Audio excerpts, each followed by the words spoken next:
Hello दोस्तों, स्वागत है आपका हमारे channel career update bye engineer में। मैं हूं रंजन राज।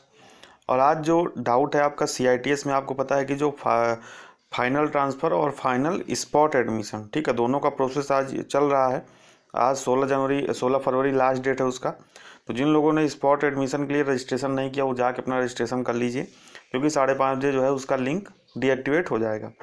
अब बात करते हैं फाइनल ट्रांसफ़र वालों ने अपना जो रिजल्ट है वो चेक कर लिया होगा। जब लॉगिन करेंगे रिजल्ट एंड स्टेटस पे, तो आप लॉगिन करके अपना जो है रिजल्ट देख सकते हैं, ठीक है। हालांकि मेरे पास कोई छात्र नहीं था जिससे मैं चेक करके वीडियो बना सकूं। तो आप जिन लोगों ने ट्रांसफ़र के लिए अप्लाई किया होगा, लॉगिन करके अपना रिजल्ट जो है देख लीजिएगा। अब जिन लोगों ने ट्रांसफ़र लिया है उनके मन में कुछ डाउट है, तो उन डाउट्स को मैं दूर करने का प्रयास करूंगा। लेकिन उससे पहले सबसे पहले 3 कंडीशन हो सकती है। क्या कंडीशन हो सकती है? कि आपने एनएसटीआई से एनएसटीआई में ट्रांसफ़र लिया हो, या आपने एनएसटीआई से अभी आपने फाइनल एडमिशन लिया है एनएसटीआई में और आप एनएसटीआई से आईटीओटी में ट्रांसफ़र लिया हो, या आप आईटीओटी में हैं और आपने आईटीओटी से एनएसटीआई में ट्रांसफ़र लिया है। तो 3 जो डाउट्स हैं वो आपके 3 हैं जो कमेंट्स में मुझे पता चले। कि पहली बात तो फीस का डाउट है, हॉस्टल का डाउट है और अटेंडेंस का डाउट है। तो इन डाउट्स को मैं दूर करूंगा। तो पहली कंडीशन की हम लोग बात करते हैं कि अगर आपने एनएसटीआई से एनएसटीआई में क्या लिया है, ट्रांसफ़र लिया है। तो अगर आपने एनएसटीआई, जैसे एग्जाम्पल के रूप में मैं बता रहा हूँ, मान लीजिए आप मुंबई से थे, मुंबई में आपका एडमिशन हुआ था और आपने ट्रांसफ़र कहाँ पे लिया? कानपुर, ठीक है। ट्रांसफ़र आपने कहाँ लिया? कानपुर। तो देखिए, जितनी भी एनएसटीआई होती हैं सबके सेम लगभग फीस जो है क्या होता है, सेम होता है। 100 200 400 का इधर उधर फ़र्क रहता है, उससे कोई दिक्कत नहीं है। तो आपको कोई भी अलग से फीस नहीं देनी है। पहली कंडीशन में बात कर रहा हूँ कि अगर आपने क्या किया है, एनएसटीआई टू एनएसटीआई ट्रांसफ़र लिया है, तो आपको फिर से अलग से कोई फ़ीस नहीं देनी है। ऐसा नहीं है कि भैया मुंबई में फ़ीस जमा किया तो कानपुर में आएंगे एडमिशन लेने तो कानपुर में फिर से फ़ीस जमा करनी होगी, तो वहाँ से वो फ़ीस ट्रांसफ़र हो जाती है, तो आपको फिर से फ़ीस नहीं जमा करनी है। अब जो दूसरी कंडीशन है हॉस्टल की, कि भैया एनएसटीआई मुंबई में थे, एग्जाम्पल के रूप में बता रहा हूँ, आप किसी भी एनएसटीआई के हों, जैसे एनएसटीआई मुंबई से कानपुर का मैं एग्जाम्पल के रूप में बता रहा हूँ, आप किसी भी एनएसटीआई से किसी भी एनएसटीआई में ट्रांसफ़र करते हैं तो सेम चीज़ें हैं। कि भैया वहाँ तो हमको हॉस्टल मिला था मुंबई में, क्या कानपुर में हॉस्टल मिलेगा? तो देखिए, इसकी कोई गारंटी नहीं है। लेकिन एक चीज़, अगर आपको एनएसटीआई मुंबई में हॉस्टल मिला है तो जाहिर सी बात है वहाँ पे आपने सभी हॉस्टल फीस वगैरह जमा किया होगा। निश्चित सी बात है कि जो हॉस्टल का फीस आपका 1200-1400 ईयर का लगा होगा वो आपने जमा किया होगा। तो जब आप एनएसटीआई कानपुर में ट्रांसफ़र लेके आएंगे तो इन लोग की मजबूरी रहेगी कि ये आपको जो है हॉस्टल देंगे ही। हालांकि ऐसा नहीं है कि आप तुरंत आएंगे तो तुरंत इन्होंने हॉस्टल आपके लिए खाली करा के रखा रहेगा, आपको तुरंत मिल जाएगा। आपको यहाँ पे दौड़ाया जाएगा 10-15 दिन, लेकिन उसके बाद आपको हॉस्टल मिल जाएगा, अगर आपको पिछले वाले एनएसटीआई में हॉस्टल मिला है तो। और अगर पिछले वाले एनएसटीआई में हॉस्टल नहीं मिला है तब तो बहुत मुश्किल है कि जो आज जिस एनएसटीआई में आप ट्रांसफ़र करके जाएंगे वहाँ अगर सीट रहेगी तो आसानी से मिल जाएगा, लेकिन कोई गारंटी नहीं है, ठीक है। तो ये जो आपका दूर हो गया। तीसरा जो आपका डाउट है अटेंडेंस का, क्योंकि काफ़ी आप जिन लोगों ने एनएसटीआई में एडमिशन लिया होगा उनको पता होगा कि अटेंडेंस के बारे में काफ़ी जो है स्ट्रिक्ट वहाँ पे रहते हैं टीचर, कि 80% अटेंडेंस चाहिए ही चाहिए। तो आप कहेंगे भैया यहाँ अटेंडेंस जो दिया है वो कैसे होगा? तो यहाँ से आपकी जो अटेंडेंस है वो ट्रांसफ़र कर दी जाएगी।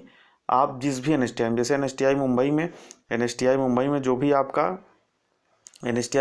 जो भी आपका रहेगा अटेंडेंस, वो ट्रांसफ़र कर दिया जाएगा एनएसटीआई कानपुर में, ठीक है। तो जिस भी एनएसटीआई से आप जिस भी एनएसटीआई में ट्रांसफ़र लेंगे वहाँ से वो चीज़ें ट्रांसफ़र कर दी जाएंगी, ठीक है। तो ये आपको सभी मुझे लगता है कि एनएसटीआई से एनएसटीआई अगर आप ट्रांसफ़र ले रहे हैं तो आपके सभी डाउट्स दूर हो गए। फीस आपको नहीं जमा करनी है। हॉस्टल आपको अगर यहाँ इस वाले एनएसटीआई में मिला है तो इस वाले एनएसटीआई में मिलेगा। कुछ समय लग सकता है 10-5 दिन का, लेकिन आपको हॉस्टल मिल जाएगा। अटेंडेंस की बात है तो अटेंडेंस भी यहाँ से यहाँ पर आसानी से ट्रांसफ़र हो जाती है। तो जो लोग एनएसटीआई से एनएसटीआई ले रहे हैं ट्रांसफ़र, उनको घबराने की कोई ज़रूरत नहीं है। अब दूसरी कंडीशन की बात करते हैं हम लोग, एनएसटीआई टू आईटीओटी। तो देखिए, यहाँ पे थोड़ी सी आपको समस्या हो सकती है। मान लीजिए आपको कानपुर मिला है, आप भोपाल आईटीओटी, क्योंकि ऐसा बहुत कम होता है इसलिए रेयर केस में यहाँ पर दिक्कत होती है, क्योंकि एनएसटीआई से भैया जिसको मिल गया वो आईटीओटी में जा एडमिशन नहीं लेता, ट्रांसफ़र नहीं लेता है। लेकिन फिर भी मैं बता दे रहा हूँ कि एनएसटीआई से अगर आप आईटीओटी में ट्रांसफ़र ले रहे हैं तो वहाँ पे एनएसटीआई की फ़ीस आपकी लगभग 3-4 हज़ार रुपये है। और एग्जाम्पल के तौर पर मैं बता रहा हूँ, मान लीजिए आप आईटीओटी भोपाल में ट्रांसफ़र लेते हैं तो वहाँ पर जनरल की फ़ीस 30,000 रुपये है। कितनी है? 30,000 रुपये। SC ST की फ़ीस की बात करें तो कितनी है? 19,000 रुपये। तो जो फीस यहाँ पे आपको एक्स्ट्रा देना पड़ेगा। ठीक है, इसी तरह ITOT भोपाल की बात करें तो यहाँ पर जो हॉस्टल का चार्ज है वो कितना है, 1,000 रुपये। 3,000 रुपये मेस का चार्ज पर मंथ है, और 1,000 रुपये पर मंथ की मैं बात कर रहा हूँ। 3,000 रुपये आपका मेस का चार्ज है मंथली, और 1,000 रुपये मंथली जो है चार्ज है वो किसका है, वो है हॉस्टल का वहाँ पे। तो ये सब आपको एक्स्ट्रा देना पड़ेगा, क्योंकि भैया यहाँ तो आपको 1,000 में साल भर का हॉस्टल मिल गया, लेकिन यहाँ पे 1,000 पर मंथ देना पड़ेगा। तो यहाँ से जो आपने फीस जमा किया हो 3-4 हज़ार रुपये एडजस्ट तो हो जाएगा, लेकिन ये जो एक्स्ट्रा है, जैसे यहाँ पर 3,000 फीस कट जाएगा तब भी आपको 27,000 रुपये देना पड़ेगा। तो ये सभी चीज़ें आपको पे करनी पड़ेंगी अगर आप NSTI से ITOT में ट्रांसफ़र लेते हैं तो वहाँ के हिसाब से। ठीक है, और अगर आप इसी तरह लखनऊ में ट्रांसफ़र लेते हैं तो लखनऊ की फ़ीस कम है, 5,000 लगभग है, तो आपको थोड़ा बहुत कम पैसा देना पड़ेगा NSTI से अगर ITOT लखनऊ में ट्रांसफ़र चाहते हैं। तो इस तरीके का आपका फ़ीस का, हॉस्टल का एडजस्टमेंट हो जाता है। तो बहुत ज़्यादा घबराने की ज़रूरत नहीं है, उसमें परेशान होने की ज़रूरत नहीं है। और सेम यही प्रोसेस है कि ITOT से अगर आप NSTI में ट्रांसफ़र लेते हैं तो यहाँ पे आपको अपने ITOT कॉलेज से बात करनी पड़ेगी कि वो आपको फ़ीस वापस देते हैं कि नहीं। ठीक है, हालांकि वापस उनको देनी चाहिए, क्योंकि आपका ट्रांसफ़र कहाँ पे हो गया, NSTI में। तो NSTI में भैया कम फीस है। मान लीजिए आपको भोपाल मिला था, ठीक है, भोपाल आपने ले लिया था फाइनल एडमिशन, लेकिन आपका जो ट्रांसफ़र में आपको क्या मिल गया, NSTI को ही मिल गया। ठीक है, तो वहाँ पे भोपाल की फ़ीस बहुत हाई है, तो उनको फीस वापस करनी चाहिए। लेकिन इसके लिए आपको जिस भी ITOT ने आपने एडमिशन लिया है वहाँ पे मतलब आपको बात करनी पड़ेगी ऑफिस वगैरह में, मेरा ट्रांसफ़र हो गया, आप मेरी फ़ीस जो है वापस करिए। ठीक है, तो ये जो डाउट थे आपके दूर हो गए होंगे। फिर से आपको फ़ीस वगैरह नहीं देनी है।